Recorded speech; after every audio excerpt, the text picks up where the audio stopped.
Design చేసిన తర్వాత మేము ముహూర్తం పెట్టాం. ముహూర్తం పెట్టిన తర్వాత ప్రోగ్రామ్ డిజైన్ చేయలేదు. మొదలుగా ఏ రోజు ఏ హోమాలు చేయాలి అనుకున్నాం, ఒక పేపర్ మీద రాసేసుకున్నాం. ఆ పత్రిక రాసుకొని తదనంతరమే ఈ సుముహూర్తం పెట్టాం.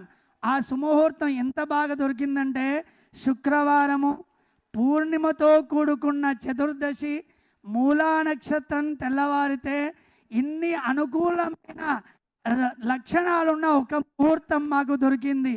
ఆ ముహూర్తం అమ్మవారికి చాలా ఇష్టమైంది. శుక్రవారం దాంట్లో చతుర్దశి అష్టమ్యాంచ చతుర్దశ్యాం నవమ్యాం చైకచేతసః అని చండీ సప్తశతి చెప్తుంది. అమ్మవారికి చాలా ఇష్టమైన రోజులు ఏవి అంటే చతుర్దశి, నవమి, అష్టమి అని. మనం చతుర్దశి రోజు మొదలు పెట్టుకున్నాం. శుక్రవారంతో కూడిన చతుర్దశి